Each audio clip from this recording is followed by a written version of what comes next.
That's why we've undertaken a series of measures intended to strengthen our oversight of the departmental practices so as to put in place an efficient and effective management system. Actions that the Treasury Board of Canada Secretariat will take to strengthen our oversight of departmental practices and processes to support effective and streamlined management across government.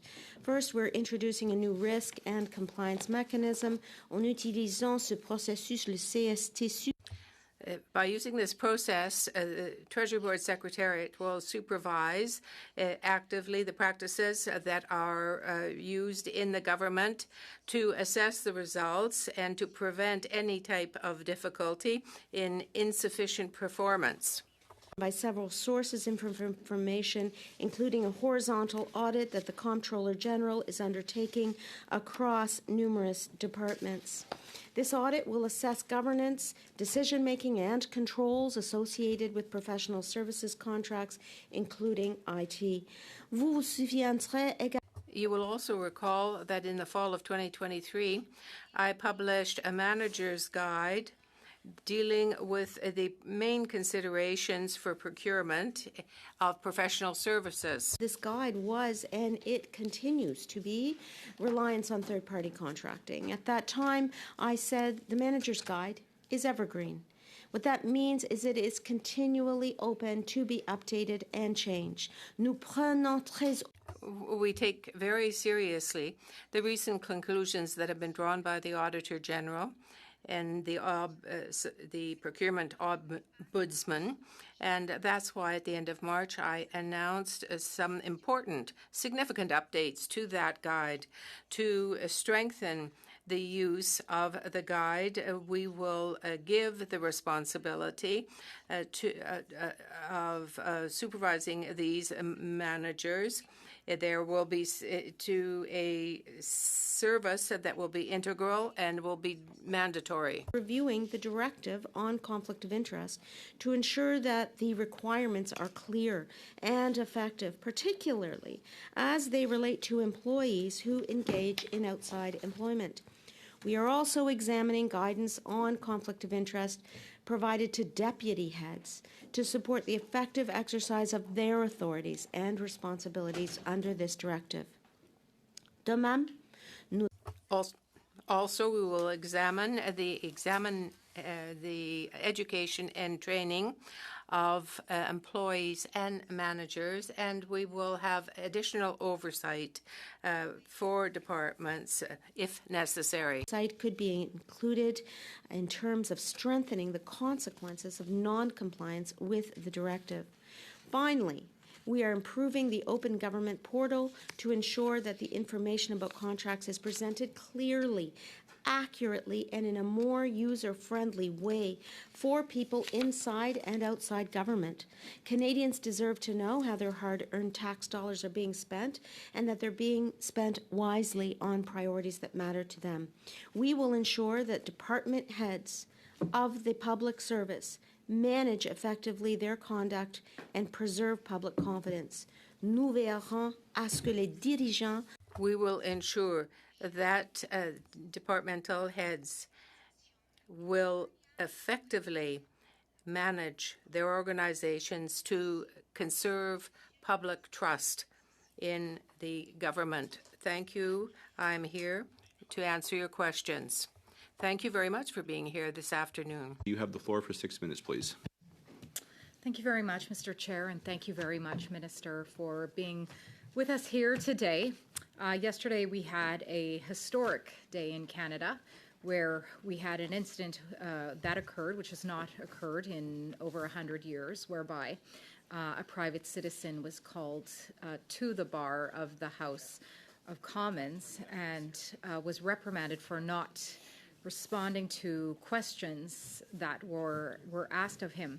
Now, of course, I'm referring to Christian Firth, one member of the two-person company, GC Strategies, who were the main vendors in the ArriveCan scandal. A $60 million app, a minimum of $60 million was spent on the ArriveCan app. In fact, There are, of course, individuals who state they could have made this app for $80,000. But the person I'm referring here today, Christian Firth, he and GC Strategies made $19 million as far as it is known currently off of the Arrive Can app. Now, my colleague in the first round of questioning to Mr. Firth asked Mr. Firth directly if the Government of Canada, at a time where there is a $52.9 billion deficit and Canadians are struggling, if the Government of Canada had asked Mr. Firth and GC Strategies to repay these funds to Canadian. And his response was no. So I'm asking you, please, Minister Anand, have you asked GC Strategies and Christian Firth for this money back for Canadians from the Arrive Can app and from GC Strategies? Have you asked for this money back, Minister? The Government of Canada takes allegations of wrongdoing and fraudulent activity extremely seriously. Minister LeBlanc, the minister in charge of the CBSA, specifically mentioned in the House today that there's an ongoing RCMP investigation. Minister, have and you that we asked for the money intend to back? recoup all funds Have you of asked the for the money Canadian back, Minister, taxpayer please? Is that once a yes or no? that investigation is concluded. Are you going to ask for the money back, Minister, for Canadians? Again, I will say that departments are expected to record a receivable in their accounts and to pursue timely and cost-effective Minister, it's collection expected when we have a actions for $52.9 debts billion owed to the Crown, deficit, and that may include continuous overpayments. deficits for 9 years, that you will ask for this money back on behalf of Canadians. As I Canadians said, are the counting on you departments to are do this. recording receivables in their accounts, and that may include overpayments Minister, I'm going to and move on to the erroneous next payments. piece, since it appears you're not willing to ask for this money back on behalf of Canadians. That's I not will true, move on. actually. I You're just not giving me a said- yes or no, Minister. I actually just said that they're recorded as monies owed Okay, if then, wrongfully so collected. But have you contacted GC So Strategies, I Christian also Firth? specified that the RCMP investigation is ongoing and that they are recorded as amounts to be recovered. So once you are that pledging here today to investigation get that money back is for underway. Canadians? Yes, we will. Okay, I look forward to that report in the future. And should Mr. Firth ever come back to the House of Commons, I expect him to say that this We money will has always been asked from safeguard Canadians. taxpayer dollars. I look That's forward what to we that, do Minister, at Treasury as Board do and the Government Canadians. of Canada. Thank you. Now, as well, yesterday, Minister, we heard testimony from the same individual, Christian Firth, that he regularly met with Paul Gerard, the former CIO of the Treasury Board, outside of the office to discuss the health of his contracts. Are you concerned a top official in your department would regularly discuss contracts outside of your office? Outside of the office? So I can take this, Minister. As normal practice and part of responsibilities of contracting with Government of Canada, public servant may meet with vendors community to discuss ongoing contracts and other subject matter items related to those contracts. Mr. Girard left the Government of Canada in December 2022. I'm committed to do more research and get back to you in writing, get back to the committee members, Mr. Chair, in writing on what we find out about those meetings as stated by Mr. Firth. Given the outcomes, I definitely would show concern over these discussions outside of the office. Now, Minister, you were just indicating that you were taking steps to eliminate conflict of interest, yet I'm looking here at a report from last year, 2023-2024, whereby out of the 162 public servants that declared a conflict of interest, 38% of them were actually determined to be in a conflict of interest, which is an increase of 2% from the 36% before. So I'd like to ask you then, Minister, what is the value of the contracts of those 38% of public servants that were found to be in a conflict of interest? I will start by saying that the rule is that you must disclose all conflicts of interest, any real or perceived conflict. Indeed, and that 38% those were found must to be in a real assessed. conflict of interest. So what is the value of those contracts of the employees who were found to be in a contract of interest? What are Canadians on the hook for the double dipping of these individuals? Well, first and foremost, anybody that is not complied with the requirements in the directive will be subject to disciplinary Okay, I'll try another measures question. Do we know who they work for? up to and including Which departments the do they work for, termination Minister? of employment. Go ahead. Minister, I don't know how you don't know this. We had a very serious situation with the head of Dalian, and we want to eliminate this in the future. This information should be at the top of your mind as to who is in a conflict of interest, the value of those contracts, and what departments they're working for. Well, thank you very much. If I may Mr. President. remind the honourable member, Mr. Chair, may I have a moment to remind the honourable member? Let me just lay down some ground. Yes. So in this committee, I do allow witnesses to answer briefly. Ms. Cousier's time is up. I will hear from the minister, but it must be brief, and I'd like the answer to come from you, please. Sure, the answer will come from me. And perhaps the honourable member is not aware, but ministers don't hire and fire members of the public service, and her questions failed to take that into account. Thank you.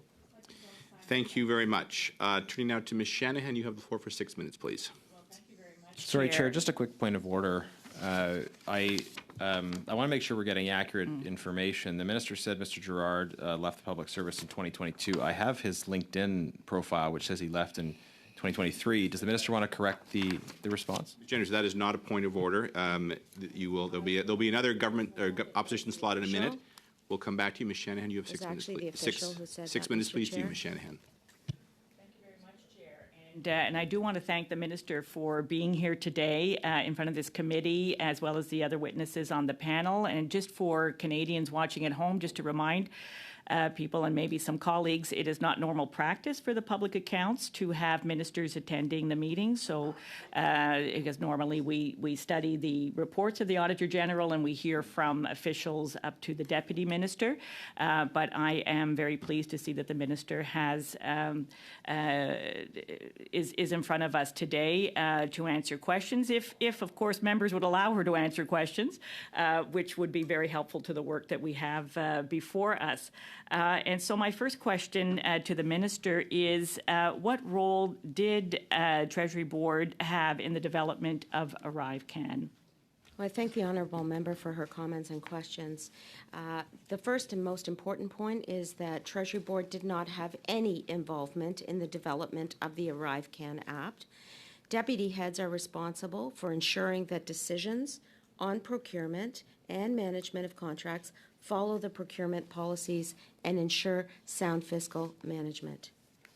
Well, thank you, Minister. But we did hear in the numerous meetings that we've had on this issue from other officials of other departments, including CBSA, including procurement, and other departments, that there is a role for TBS and in regards to procurement. Perhaps you can explain that further to us. Is there an oversight role? What exactly would the TBS role be? Okay, well, thank you for the question. Again, Treasury Board actually sets the policies and defines the responsibilities for departments. And given the volume of procurement, controls are in place at various levels based on contract value, based on risk, based on complexity. And deputy heads of departments, heads of agencies, are responsible for procurement activities in their organization.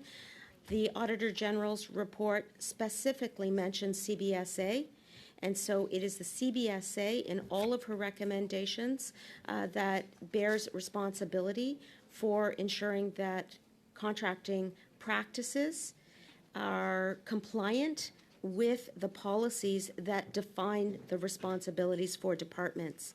Approval from Treasury Board is only required for contracting values over certain dollar amounts or risk levels, but I will say the department heads, the deputy heads, do bear responsibility for compliance, and we want to see compliance with Treasury Board guidelines. Well, thank you, Minister. Indeed, it is the reason why we typically see deputy heads in our meetings here at Public Accounts when the Auditor General produces reports that brings those kinds of issues to our attention.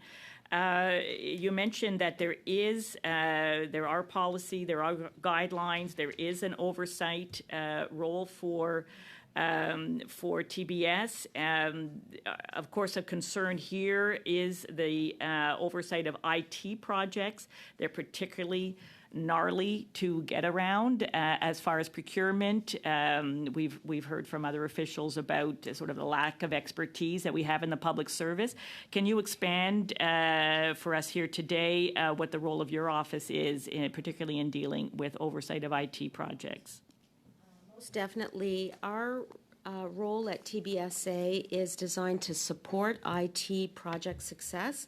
But again, deputy heads and departmental CIOs, Chief Information Officer, remain responsible for the overall achievement of business outcomes. And so there are many IT projects being managed across institutions. It would not be feasible or effective to review each and every one of those projects at Treasury Board. Therefore, our oversight at TBS is provided on projects of significant complexity, value, and risk, among other factors, and the Arrive Can app did not meet this criteria at the time. Thank you, Minister. Of course, you've held a number of ministerial positions. Did you, in any of your ministerial positions, sign contracts for Arrive Can? No, I did not. Thank you, Minister. How much time do I have? Just under a minute. Excellent. Minister, at the onset of the pandemic, there were changes to the government's contracting policies. Can you explain what these were? Sure. Now, in order to execute a rapid and effective government response to the pandemic, temporary emergency contracting limit increases were brought in. However, Treasury Board was clear that where departments were lessening upfront controls in order to respond to the national public health emergency, that back-end controls such as documenting decision-making took on an even greater role at that time. Any instances where this did not occur is completely unacceptable. I know that at PSPC, I specifically directed my department to ensure that there was integrity in contracting. Thank you. I want to thank the Minister for her work during the pandemic in procuring the vaccines that saved Canadians' lives. Thank you. Thank you. Maintenant, c'est Madame Sinclair. Madame Sinclair Desgagnés, you have 6 minutes. Thank you very much, Chair, and thank you, Minister, for being here, for accepting the invitation of our committee. As you know, and you mentioned it yourself publicly, Arrive Can is a rather shocking thing for Quebec and Canadian taxpayers, and also for the members of the committee here. What we discovered was that Arrive Can was just the tip of the iceberg, and that led to a variety of problems that are present in the public service of Canada. Minister, you are very impressive. You were there during the pandemic when the contracts for Arrive Can were signed, and then after that you were at Defence when Mr. David Yeo, an employee of DND, but who had a contract elsewhere for Arrive Can, so conflict of interest. And now you're at a Treasury Board that defines what conflict of interest actually is. What today would allow you to tell us what should never be reproduced in the future to avoid this type of problem? I would like to correct one fact. I wasn't there at National Defence when the individual you mentioned was there, because I was appointed as president of the Treasury Board in July, and that person wasn't there till September. Therefore, yes, it was at what point? Yes, the appointment was made effective in the fall, but you had been appointed to the position. In any case, it really doesn't change my question with respect to any lessons you may have learned from what has happened and how to avoid it in the future so that it never happens again. There is certainly a duty of accountability, is there not? Thank you for your question and for giving me the opportunity to answer. I announced with my colleague, Mr. Duclos, a series of actions to improve oversight in departments and to support efficient and effective management. For example, we have a horizontal audit now in a certain number of major departments in order to assess governance, decision-making, and also the controls that are in place to deliver the services.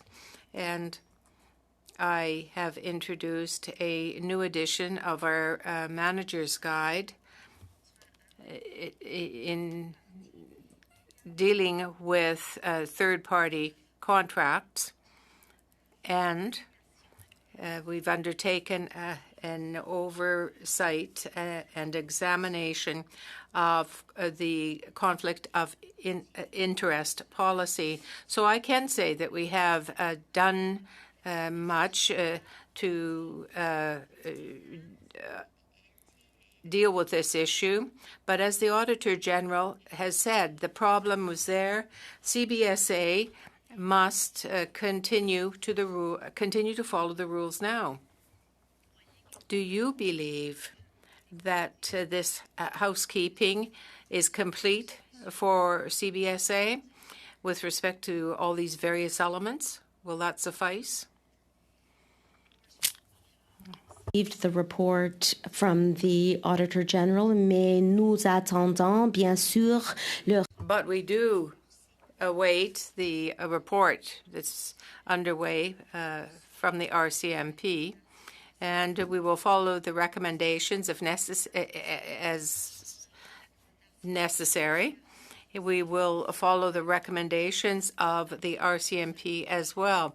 But I just don't want to wait until then. I like to take action. That's the person I am. And that's why I announced these measures. And I want Treasury Board Secretariat to take steps if it can. I have Annie Boudreau, who is here with me, and she can add to your answer as Controller General. I'm sorry, but I have very little time. I may have a question for Madame Boudreau later. I do have a question that is important. Quebecers and Canadians need to hear it. Now that you are president of the Treasury Board, do you think that during the pandemic and during the management of ArriveCan, do you think Canadians and Quebecers got value for their money with that figure of $60 million that was spent? Nous savons que we know that ArriveCan, the ArriveCan app, was there at a time of emergency when things were very difficult in our country. We had to protect our borders. We had to protect our population. And at the same time, we heard that the Auditor General has said that it's possible to get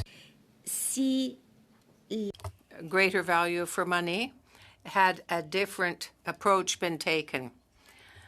So I'd like to know those people who work on the border. I want to know that they will continue to follow Treasury Board rules.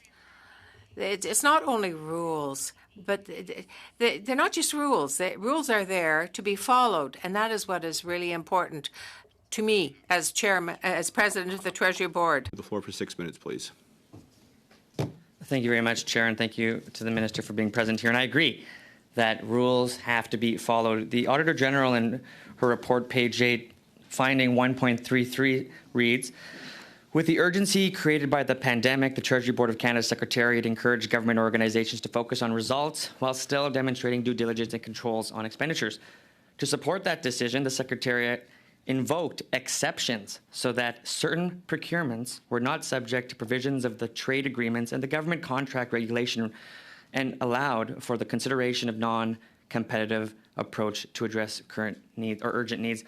There was rules in place. We have the government contract regulations that would have prescribed, for example, the ability for the government to not have to issue a non-competitive contract that ultimately went to GC Strategies.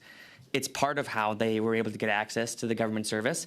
But I also want to highlight how important this is. This isn't just a one-off.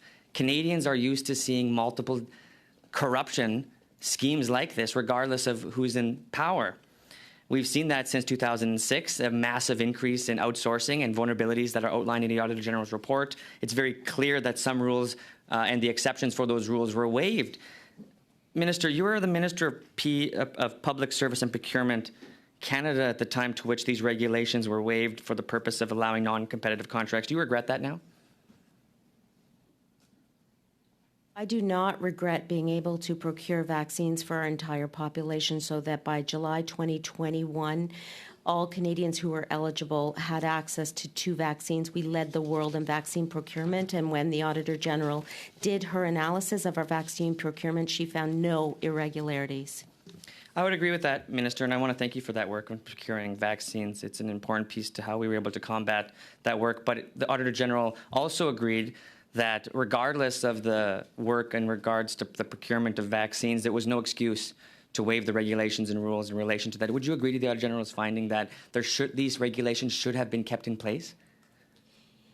We were clear at the Treasury Board that where departments were lessening upfront controls in order to respond to the national public health emergency, back-end controls such as documenting decision-making took on even greater decision-making importance. And so we at Treasury Board communicated this direction in writing to deputy heads, and it is necessary for these flexibilities to be in place in order to do the procurements, but by the same token, the departments did have the obligation to ensure that they were writing and documenting the decisions that they were making.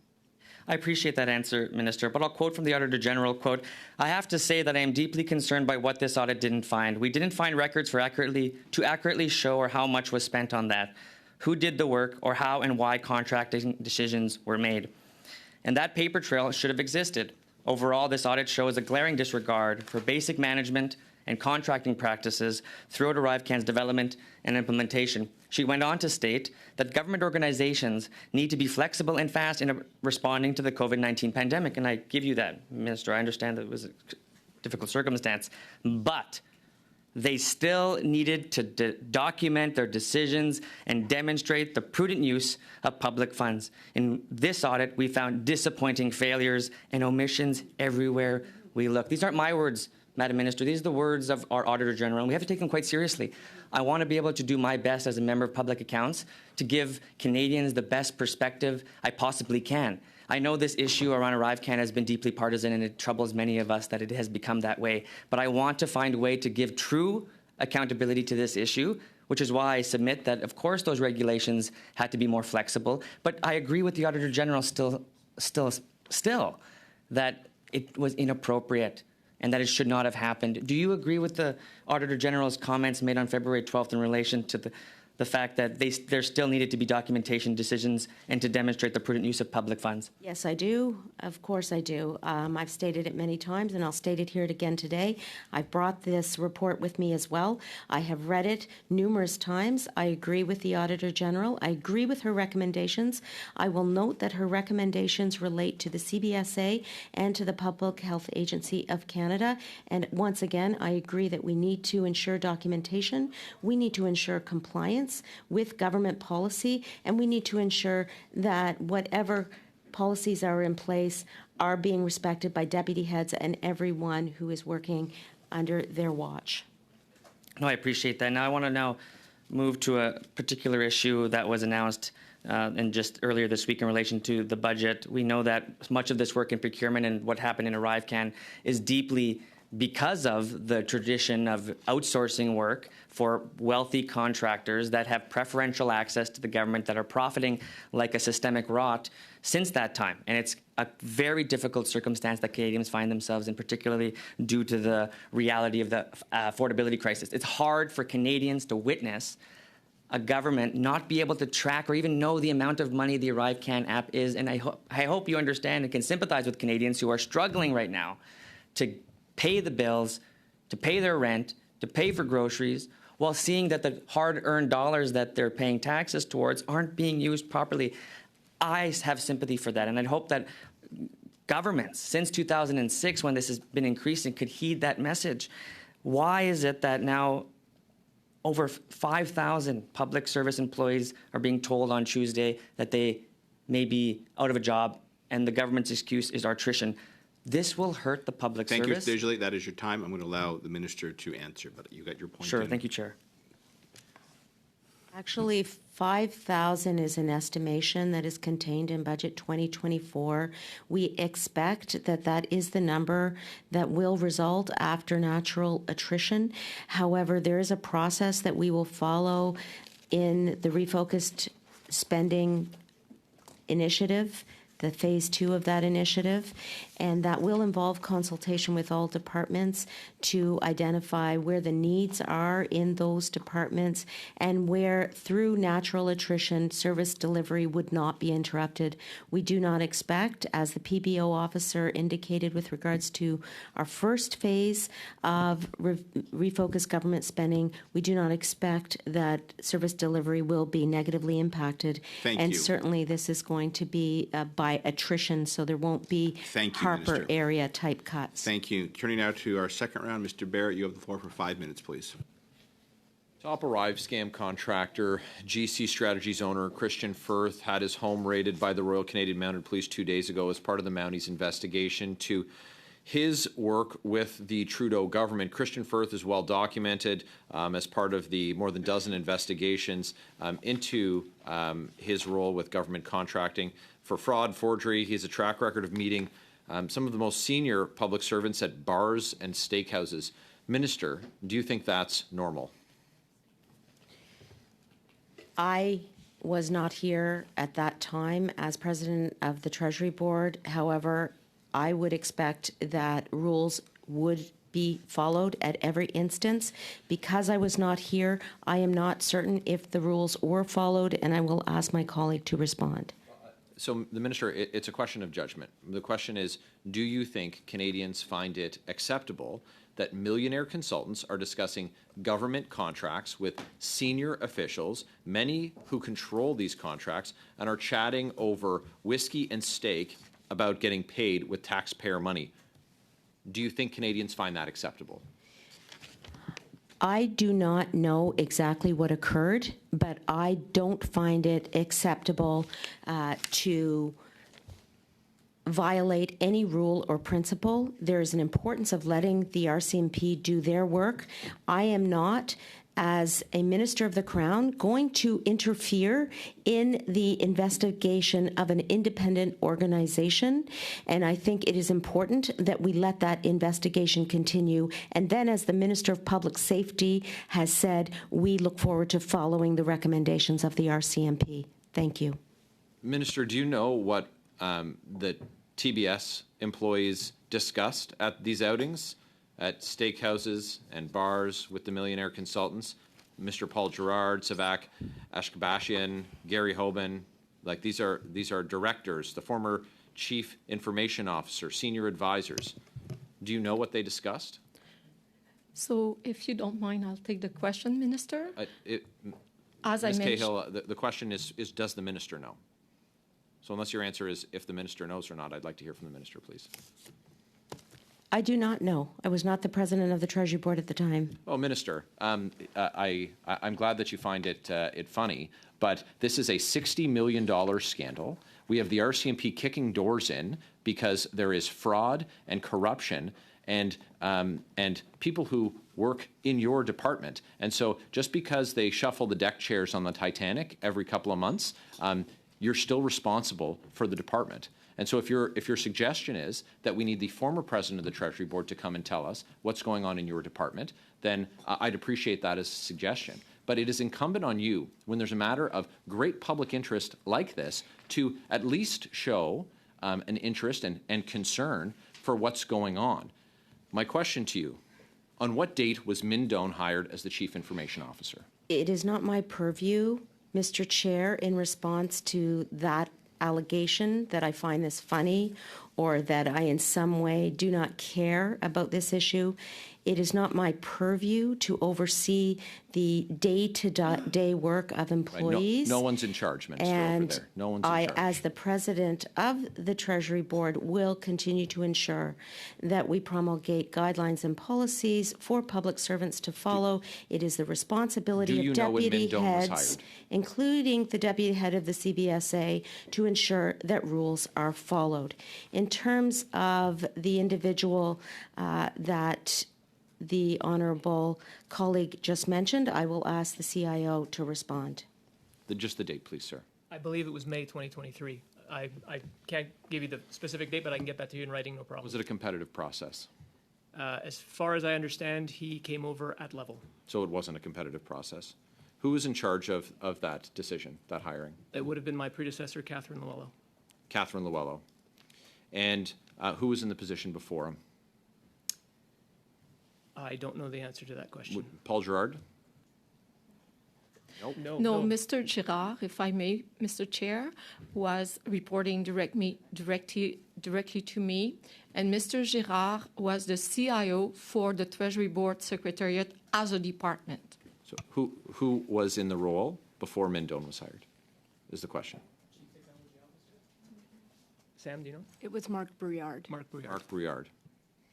It's interesting that we have successive chief information officers who favor GC strategies, one who provides testimonials for the website and one who is willing to lie before committee to hide his favoritism for GC strategies. The question is, who else at the Treasury Board Secretariat are GC strategies fanboys? Thank you, Mr. Barrett. Turning now to Mr. Chen. You have the floor for 5 minutes, please. Thank you, Mr. Chair, and thank you, Minister, for appearing here as well as to the panel of witnesses. ArriveCAN has been a focus of this committee and many investigations. We've heard reference to an RCMP investigation. Departments are investigating the ethics and conduct of its employees. And I recall sitting here and hearing from the Auditor General and feeling shock and disbelief in the findings of her report. What has your reaction been, Minister, to the Auditor General's report and the many reports and inquiries that have come out of this matter? So the details that have come to light in recent months, including the details in numerous reports, as well as the one that I am holding here from the Auditor General, are extremely concerning. They include evidence of a high markup of fees, contracting irregularities, and the lack of adherence to procurement rules. And I find it extremely disconcerting that there are public servants who are not following the rules that are established by Treasury Board.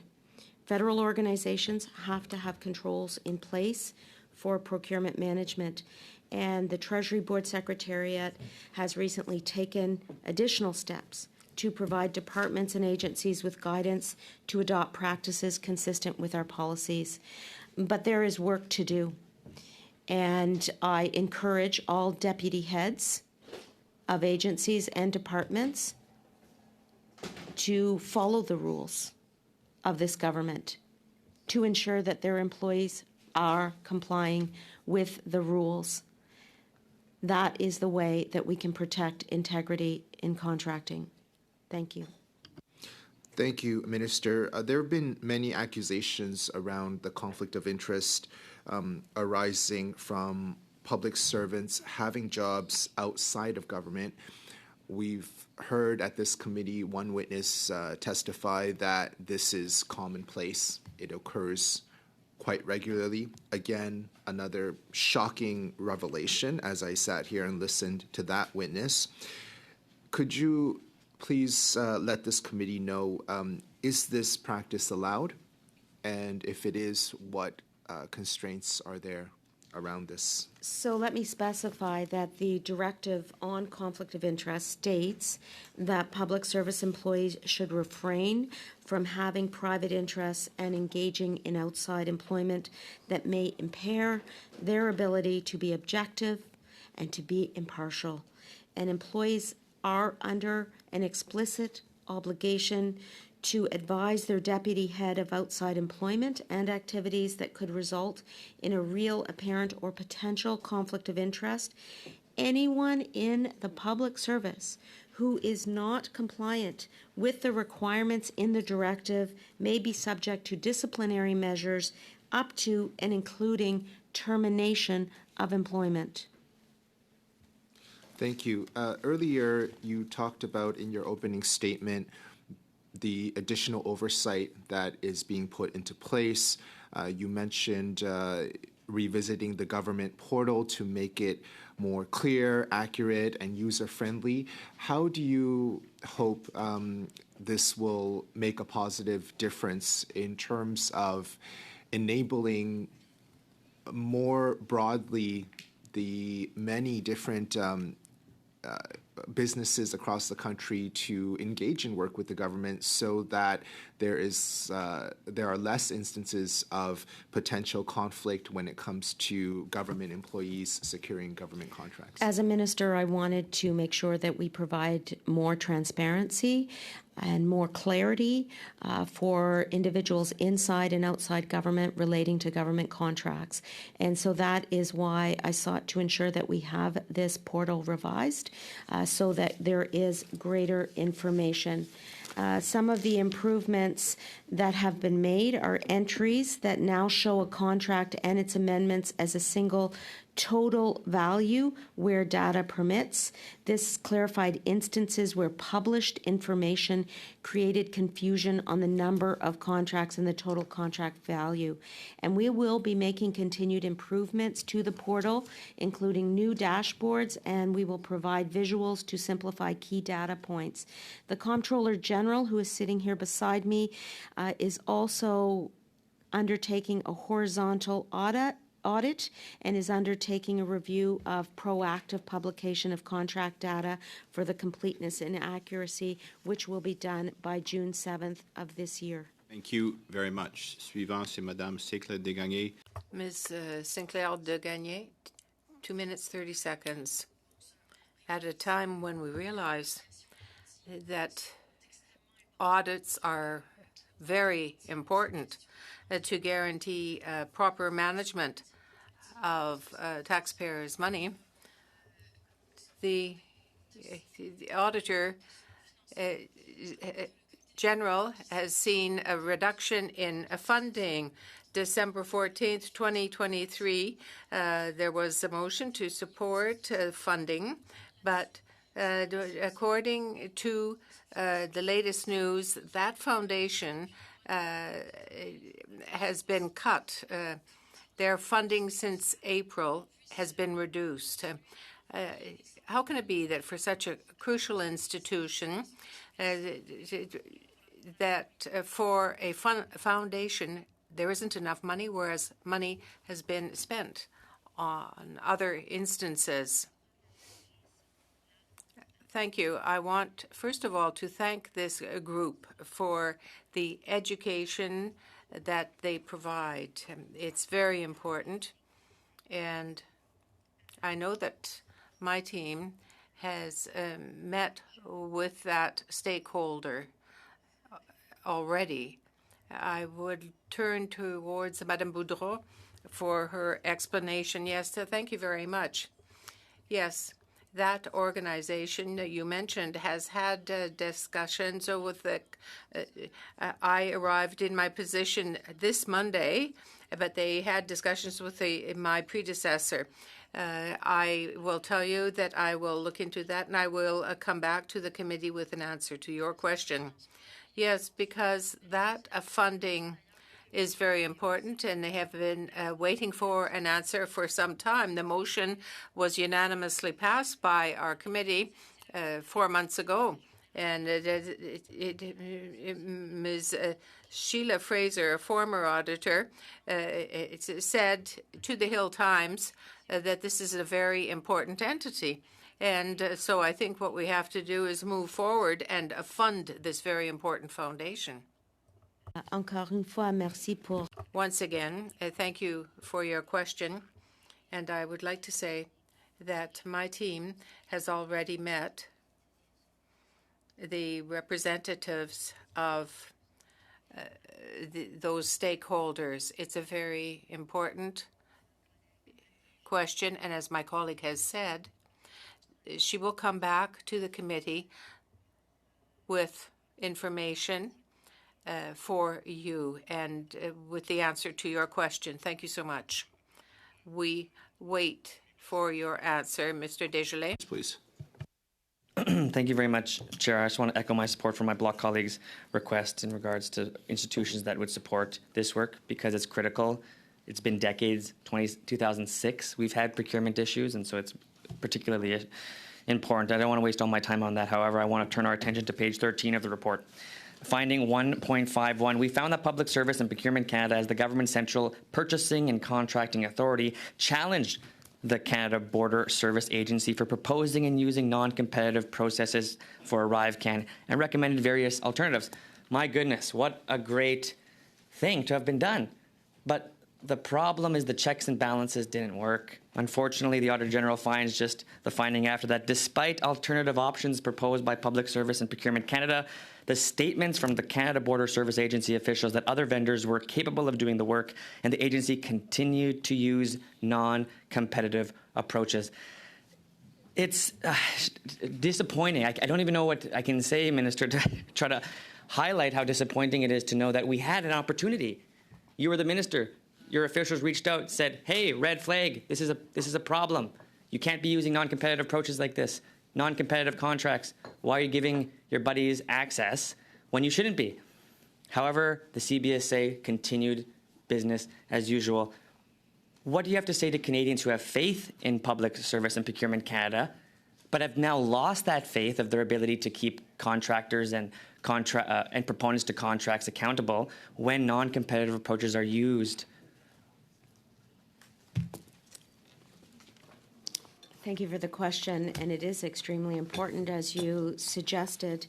CBSA has now a 10-point action plan that includes the creation of a new procurement. Sorry, Minister, just have a little bit of time. Maybe could you focus on not what they're doing now, but just what happened in this circumstance between finding in 1.51 and 1.52. What did your ministry do to respond to the fact that CBSA said no, thank you? As you're aware, this is not a contract that came to me as minister, but as I said, I directed my team at PSBC to make sure we had integrity in contracting. That's probably why they did what they did, to suggest alternatives but why did it to fail? CBSA.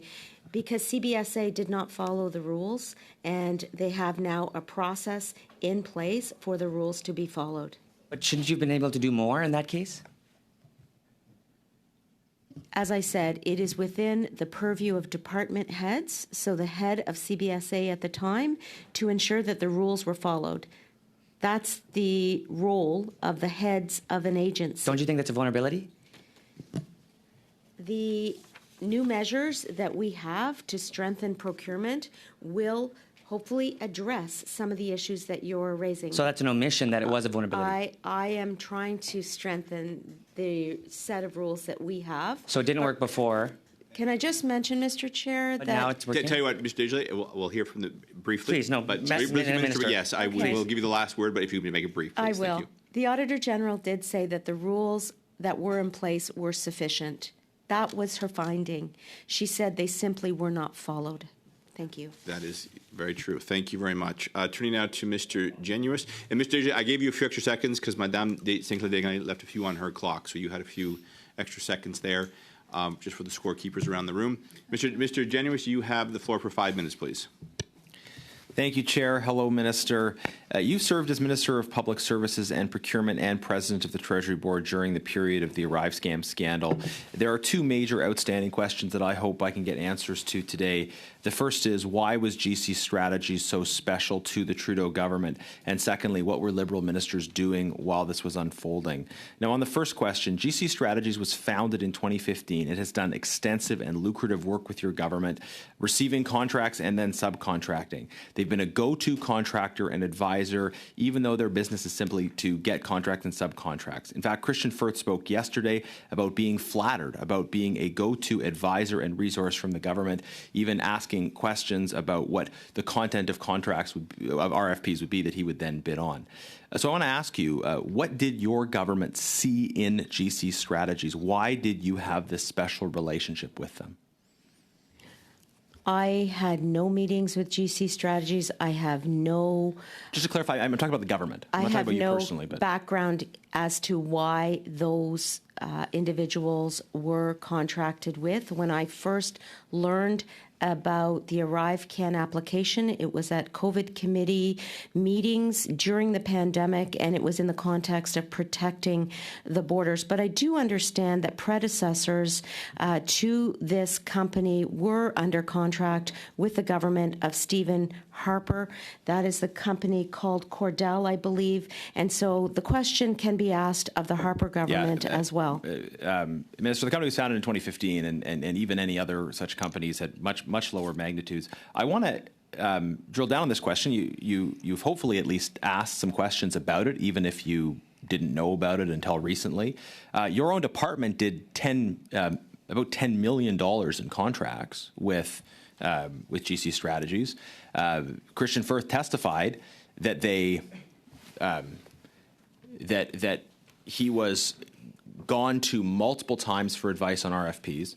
So I do want to ask the minister again, because the minister is responsible for the department. Have you sought information about the close relationship between the government and GC Strategies? I'm just trying to understand why GC Strategies was this go-to for the government for so long. Actually, thank you for the question. I thank my honourable colleague for the question. Of course, I've sought information. I'm an extremely thorough and systematic minister. Great. I have found that it is 10 contracts. None are active at the current time, and the amount is $9.97 million. I have been briefed repeatedly by my team. I have sought information from the department. But I'm asking the why question. Let me jump in because you're giving me numbers that I already have. But I'm asking the why question. Why was GC Strategies a constant go-to? Well, you didn't just give them contracts. You asked them for advice about what should go into RFPs. All of us have found represented this company to be completely uncredible and dishonest. What did your government see in this company that you just kept coming back to them for deals? This is a piece of information that can be answered only by CBSA, not by me as president of the Treasury Board. They are the ones who approved this contract. They are the ones who were engaged with these suppliers. I do have to move on. It's difficult for me to aside from ArriveCan, your department did 10. Response. As you said, your department did $10 million of contracts with them. So GC Strategies had a special relationship, not just with CBSA, but with your department as well. In the time I have left, I want to ask you about ministerial responsibility in our system of government. Ministers don't do everything themselves, but they are supposed to take responsibility for their departments because they establish the policies and the culture that guide them. Do you believe in the principle of ministerial responsibility as it relates to ArriveCan?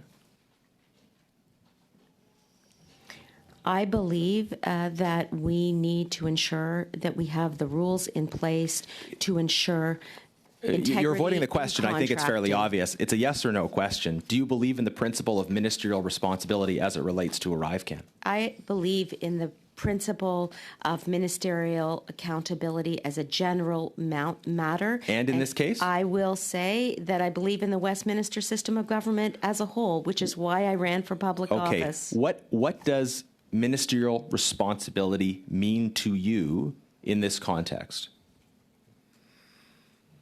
Ministerial responsibility in this context means coming to committee, answering the questions that members of the opposition By saying and you don't parties know? in the House have, and I am answering questions as I expect all of my colleagues to do. What does it mean to you that your government is and- responsible, that the ministers in your government are responsible? Thank you, Mr. Genuous. That's your last word. I will give the last word. If there's any from the minister, then I will turn. I'd love a response, yeah.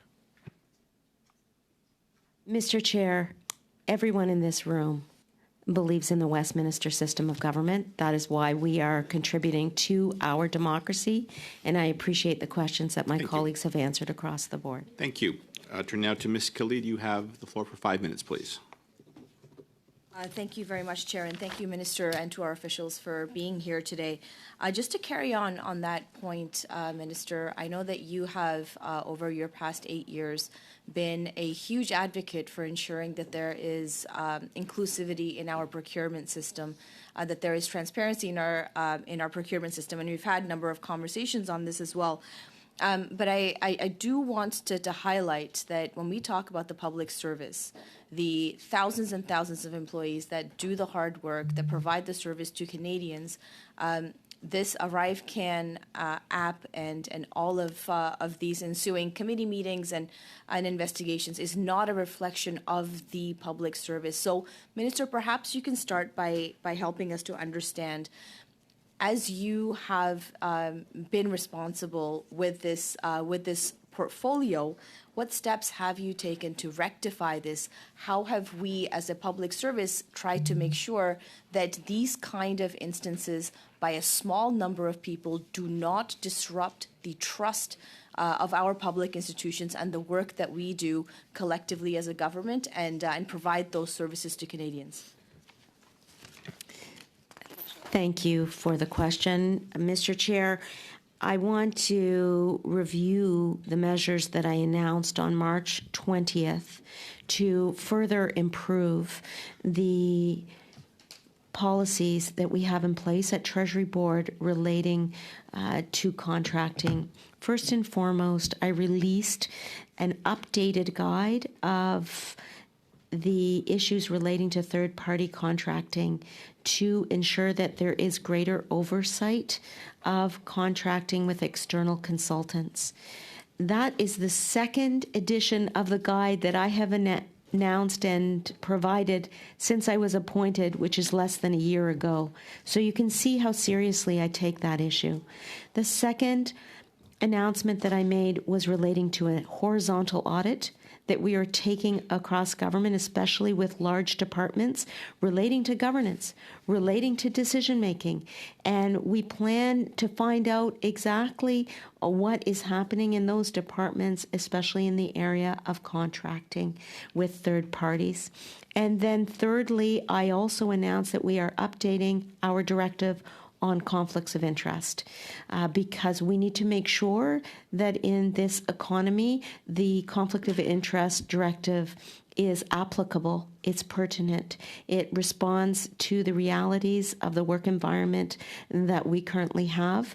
And so you will see me publish a revised version of the conflict of interest directive this year. Thank you. Thanks very much for that, Minister. And you've said many times that you're not that you have not signed off on any of these contracts associated with the ArriveCan app, that there are investigations that are ongoing. But I'm sure you must have received some briefings around what has happened with GC Strategy. So perhaps you can share with us what you have been briefed on and what are the steps being taken now. Thank you very much for the question. As I indicated, I am an extremely thorough person, and so as soon as I understood that there were contracting concerns at CBSA with regards to this application, I asked for more information from my department. I had a long conversation with my deputy minister at the time. I have asked my team at the ministry level to be in constant contact relating to information about all contracts with this supplier. I have concerns for sure, given the findings of the Auditor General herself, given the findings of the Ombudsman for Procurement, and given the upcoming report of the RCMP on this matter. Yes, I am concerned. Yes, we need to address the issue, and that is exactly why I made my announcement on March 20th, and I continue to follow this matter closely. Thank you very much for clarifying that, Minister. Now, what, if you can perhaps help us clarify a little bit more, what are the consequences of non-compliance with contracting rules, and where do you think we should be moving forward with that?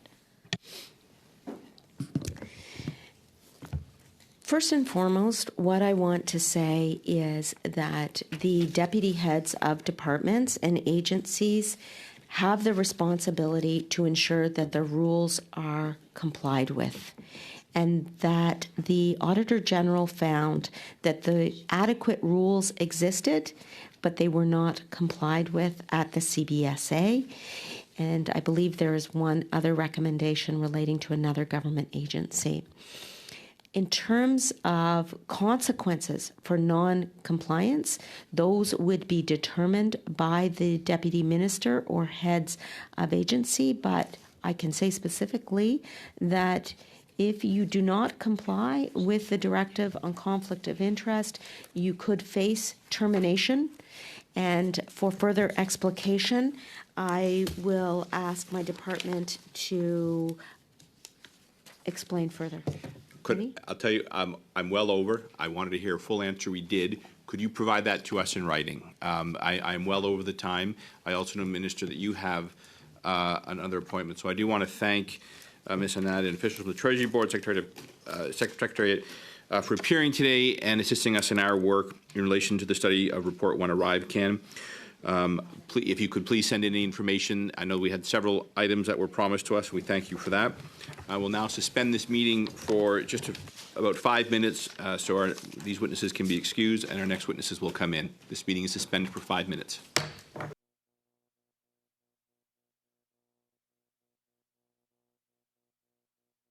Everybody, I appreciate the journalists who are being respectful of the parliamentary rules with respect to cameras. That's greatly appreciated. Conformément à l'article 108.3G du Pursuant to Standing Order 108.3G, the committee is undertaking its study of the main estimates 2024-25, Vote 1, under Office of the Auditor General. From the Office of the Auditor General, Karen Hogan, Auditor General of Canada, Andrew Hayes, Deputy Auditor General, Jean-René Drapeau, j'ai bien dit ça, oui, Assistant Auditor General, and Paul-Annie Pierre, Assistant Auditor General. Thank you for joining us here today, everyone. Appreciate seeing you all again. It's like you're becoming family. Ms. Hogan, you'll have the floor for 5 minutes. Over to you, then we'll go to questions from the members. Thank you. Excellent. Merci, Monsieur le Président. Thank you very much, Mr. Chair. We're very pleased to have this opportunity to discuss the work of our office, including the most recent departmental reports. I would like to acknowledge that this hearing is taking place on the traditional unceded territory of the Algonquin and Anishinaabe people. The Office of the Auditor General of Canada serves Canada primarily through auditing and other work that assists Parliament in its authorization and oversight of government spending and operations. We provide Parliament and the territorial legislatures with information, objective information, advice, and assurance about government financial statements and the management of government programs. We also assist boards of Crown corporations and audit committees in overseeing the management of government activities. The Commissioner of the Environment and Sustainable Development assists me by focusing on the environment and sustainable development. We also support the development of legislative auditing and accounting standards and contribute to improve the public sector auditing in Canada and internationally. Let me now turn first to our 2022-23 Departmental Results Report. We provided this report to Parliament in November 2023. As shown in our financial statements, our net operating cost was approximately $144 million, and we employed the equivalent of 732 full-time employees. With these resources, we completed financial audits, performance audits, special examinations of Crown corporations, and other reports. In total, we delivered 117 audit reports to federal and territorial legislatures and boards of Crown corporations. The Commissioner of the Environment and Sustainable Development delivered the annual report on environmental petitions and several other reports related to sustainable development and climate change, and began work on additional reporting requirements under the Canadian Net Zero Emissions Accountability Act.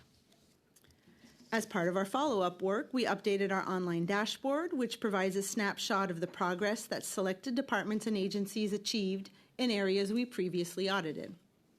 As we do every year, we audited the financial statements of 90 federal, territorial, and government organizations and Crown corporations, including those of the Public Accounts of Canada. We issued clean opinions on 87 of these financial statements. We also presented our annual commentary on our financial audit work. Our departmental results report presents indicators that measure our performance and the impact of our audit work.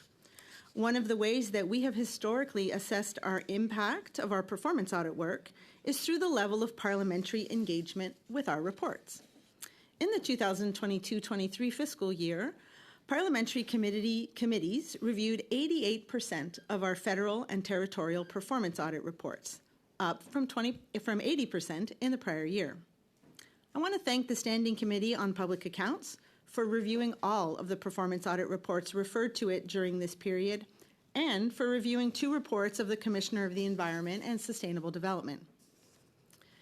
Internally, in 2022 and 23, we made progress on initiatives to review and renew the foundations of our work. This included enhancing our processes for selecting performance audit topics to reinforce the relevance of our work for Canadians, legislatures, and the entities we audit.